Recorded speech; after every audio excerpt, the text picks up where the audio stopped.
Pertanyaan mengenai kalau ingin sukses beternak ayam broiler harus mulai dari mana, banyak datang dari orang-orang yang ingin memulai usaha ternak ayam broiler. Termasuk juga saya dulu ketika hendak memulai. Saya mulai dari membaca buku, nonton video, dan lain sebagainya. Ternyata ada satu cara yang paling bagus, yakni dengan mendatangi peternak yang ada di sekitar kita. Lalu, peternak seperti apa yang harus kita datangi?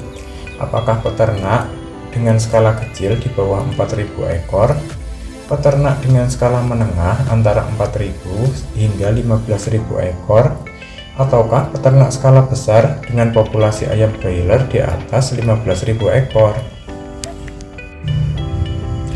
Skala usaha peternakan ayam broiler sangat erat hubungannya dengan modal yang kita miliki. Sebelum memilih skala besar kecilnya usaha peternakan ayam broiler yang akan kita geluti, sebaiknya kita mengenali diri kita terlebih dahulu mengenai seberapa besar modal yang mampu kita sediakan untuk mendanai peternakan tersebut. Apabila kita berniat membangun peternakan dengan skala kecil, modal yang kita butuhkan untuk pembangunan kandang di luar lahan yang sudah harus tersedia, budgetnya berada di kisaran 60-100 juta rupiah.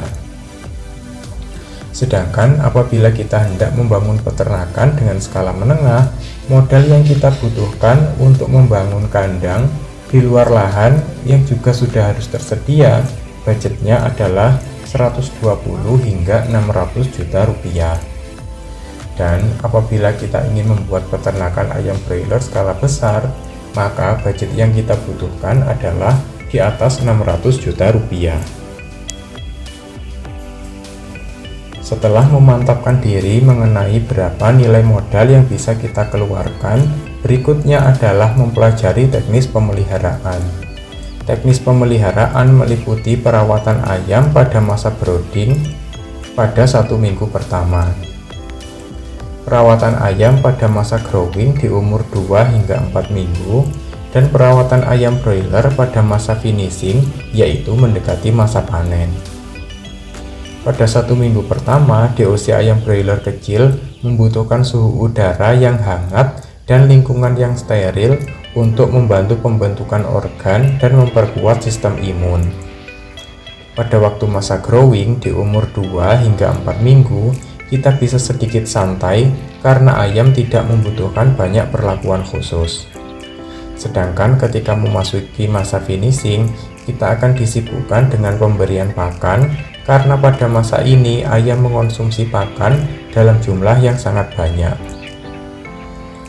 Teknis pemeliharaan juga mencakup pemahaman terhadap infeksi penyakit dan bagaimana cara menanggulanginya. Langkah terakhir yang juga sangat penting adalah selalu menjalin hubungan baik dengan pihak-pihak yang berkaitan dengan usaha peternakan kita. Pihak-pihak tersebut antara lain perusahaan kemitraan tempat kita bergabung, sesama peternak dalam satu daerah, dan anak buah kandang atau orang-orang yang bekerja di kandang kita. Hubungan baik antara kita dan perusahaan tempat kita bergabung sangat penting karena perusahaan sudah menginvestasikan barang yang nilainya sangat besar di kandang kita. Jalinan hubungan dengan sesama peternak juga penting karena dari merekalah kita bisa mengetahui informasi-informasi terbaru dan tempat mencari solusi apabila terjadi kendala pada kandang yang kita kelola. Dan menjalin hubungan baik dengan orang-orang yang bekerja dengan kita juga sangat penting karena sukses atau tidaknya peternakan kita juga bergantung pada kinerja mereka. Demikian sharing video tentang cara sukses memulai usaha peternakan. Semoga bermanfaat dan apabila ada pertanyaan silahkan tulis di kolom komentar. Terima kasih.